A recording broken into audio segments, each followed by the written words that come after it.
साथ जुड़े हुए हैं, लगातार हम चर्चा कर रहे हैं उनके साथ। जी शैलेंद्र, थोड़ा सा हम और आपके साथ जो पीपल टू पीपल कनेक्ट है उसको लेकर के हम आगे बढ़ते हैं। काउंसलेट, नए काउंसलेट खोलने की बात भारत ने की है। किस तरह से वीज़ा नियमों को और आसान बनाया जाएगा, टूरिज्म को कैसे हम लोग प्रमोट करते हुए नजर आएंगे, और वो कौन से फैक्टर हो सकते हैं जो आपने बहुत इंपॉर्टेंट फैक्टर का जिक्र किया कि जो ट्रेड इम्बैलेंस है वो हम चाहते हैं कि भारत के पक्ष में थोड़ा सा झुके, और जो $20 बिलियन का जो ट्रेड है उसमें उसको बढ़ाने की बात हो जा रही है, लेकिन भारत को और ज्यादा कैसे फायदा हो सकता है, उस पर हम क्या कुछ काम कर सकते हैं? देखिए अजय, आप बीते 2 वर्षों में देखें, 24 के बाद जब से स्ट्रेटेजिक पार्टनरशिप हुई है और वीजा नियमों को आसान बनाया गया है, हम देख रहे हैं कि बड़ी संख्या में जो पर्यटक हैं वो भारत से मलेशिया आ रहे हैं। उनकी संख्या बहुत बड़ी है, क्योंकि वीजा ऑन अराइवल है। तो फिर हम देख रहे हैं फ्लाइट्स बढ़ी हैं, तो मलेशिया आने वालों लोगों की घूमने के लिए संख्या भारत से बढ़ी है। केवल भारत से ही मलेशिया लोग नहीं आ रहे, मलेशिया से भी भारत जाने वालों की संख्या बढ़ी है। सबसे बड़ी बात जो हो रही है कि क्या जो छठी पीढ़ी तक के लोग हैं, भारतीय मूल के लोग, वो यहाँ पर रह रहे हैं, उनको कुछ और सुविधा दी जाए, उनको कुछ वीजा नियमों में और रियायत दी जाए, इस तरह की बातें हो रही, या फिर उन्हें विशेष जो हम स्टेटस देते हैं वो उस पर चर्चा हो रही है। आप देखिए कि जो यहाँ से टूरिस्ट जाते हैं भारत घूमने, उनको भी ई वीजा देने की शुरुआत हुई है। अगर वो 30 दिन के लिए घूमने जाते हैं तो इसका बहुत फर्क दिखा है। दोनों देशों के बीच आवाजाही बढ़ी है। और कल्चर के कनेक्ट की आप बात करें तो अजय, यहाँ सैकड़ों मंदिर है, गुरुद्वारा है। आप देखिए हनुमान मंदिर, हमने एक स्टोरी दिखाई, न केवल भारतीय मूल के लोग बल्कि नियमित तौर पर हम देख रहे हैं कि जो दुनिया भर के लोग यहाँ आते हैं, इन मंदिरों में जाते हैं, तो वो पूरा कनेक्ट है।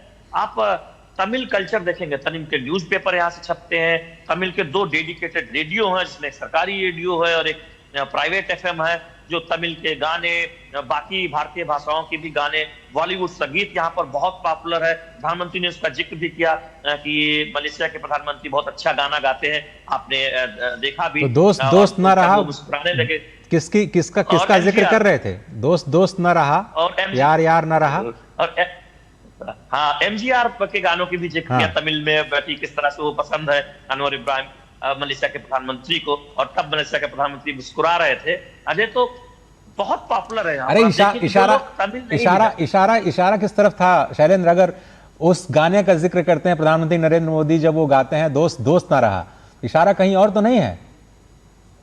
नहीं, अब वो उसको अन्यथा आप दूसरी तरफ न लें अजय। देखिए वो गाना, हिंदी गाना बहुत पॉपुलर है। जो लोग हिंदी नहीं समझते यहाँ पर, वो भी हिंदी गाना सुनते हैं, जो तमिल नहीं समझते वो भी गाना सुनते हैं। और 500 से ज्यादा स्कूलों में, प्रधानमंत्री ने इसका जिक्र भी किया, यहाँ पर भारतीय भाषा पढ़ाई जाती है, उसमें तमिल सबसे प्रमुख है, क्योंकि 90% लोग जो हैं तमिलनाडु और तमिल नहीं, मैं कहना चाह रहा हूँ मलेशिया को किसी ने धोखा तो नहीं दिया जिसका जिक्र करना चाह रहे थे वो गाने के जरिए? देखिए अजय, हम ये जानते हैं कि भारत और मलेशिया का संबंध है, वो अगर आप 1 दशक पहले चले जाएं, थोड़े से जरूर उस वक्त तनावपूर्ण हुए थे, लेकिन अभी आप देखिए 3-4 वर्षों में बहुत इसमें गर्माहट आई है। खासतौर पर जब एक पहल हुई भारत की तरफ से और मलेशिया के प्रधानमंत्री जब भारत आए, उसके बाद ये हमारा जो भरोसे का जो रिश्ता है वो आज का नहीं है, वो शताब्दियों पुराना है अजय। और उसमें जो गर्माहट देखने को मिली बीते 1 दशक में, खासतौर पर पिछले 3 वर्षों में, वो बहुत महत्वपूर्ण है। और इसीलिए मलेशिया एक बहुत भरोसेमंद सहयोगी के तौर पर भारत को देखता है। ट्रस्ट की बात है, हम एक दूसरे पर ट्रस्ट करते हैं, और ऐसा लगता नहीं है कि जब कोई भारतीय मलेशिया आता है तो वो कहीं और है, उससे बिल्कुल उसी तरह का एक वातावरण मिलता है यहाँ पर। या फिर कोई मलेशिया का जो भारतीय लोग है वो भारत जाता है, इस तरह से आप देखें तो वो कनेक्ट है। तो वो कल जब प्रधानमंत्री नरेंद्र मोदी इंडियन डायस्पोरा को संबोधित कर रहे थे, उसमें जो आपने परफॉर्मेंस देखी, वो भी भारतीय संस्कृति का फ्यूजन एक तरह से दिख रहा था। अलग अलग जो आपने परफॉर्मेंस देखी, वो तमिल कल्चर और भारतीय संस्कृति को दिखाता था। होटल के रिसेप्शन पर जो प्रधानमंत्री नरेंद्र मोदी का स्वागत हुआ, वहां पर तमिल कल्चर देखने को मिला, मार्शल आर्ट देखने को मिला। तो ये बहुत महत्वपूर्ण है। बिल्कुल एक अलग उत्साह जो है शैलेंद्र, वो हम देख सकते हैं, और ये उत्साह और ज्यादा